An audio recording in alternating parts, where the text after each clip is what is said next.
And now a special comment about the president's speech today. It is to our deep national shame, and ultimately it will be to the president's deep public regret, that he has followed his Secretary of Defense down the path of trying to tie those loyal Americans who disagree with his policies or even question their effectiveness or execution to the Nazis of the past and the al-Qaeda of the present.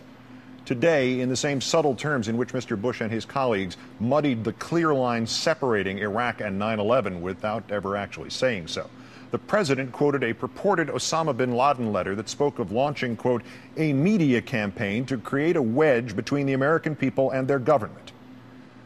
Make no mistake here. The intent of that is to get us to confuse the psychotic scheming of an international terrorist with that familiar bogeyman of the far right, the, quote, media, unquote. The president and the vice president and others have often attacked freedom of speech and freedom of dissent and freedom of the press. Now Mr. Bush has signaled that his unparalleled and unprincipled attack on reporting has a new and venomous side angle. The attempt to link, by the simple expediency of one word, media, the honest, patriotic, indeed vital questions and questioning from American reporters with the evil of al-Qaeda propaganda. That linkage is more than just indefensible. It is un-American. Mr. Bush and his colleagues have led us before to such waters. We will not drink again.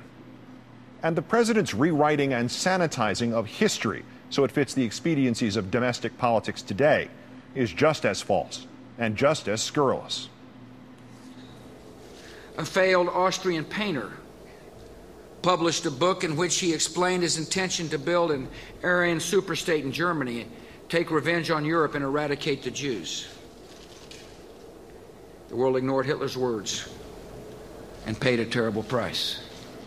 Whatever the true nature of al-Qaeda and other international terrorist threats, to ceaselessly compare them to the Nazi state of Germany serves only to embolden them.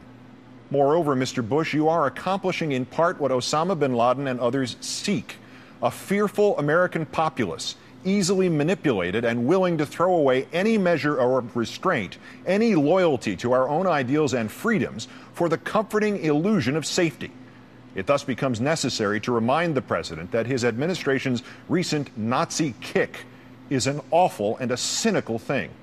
And it becomes necessary to reach back into our history for yet another quote from yet another time and to ask it of Mr. Bush. Have you no sense of decency, sir?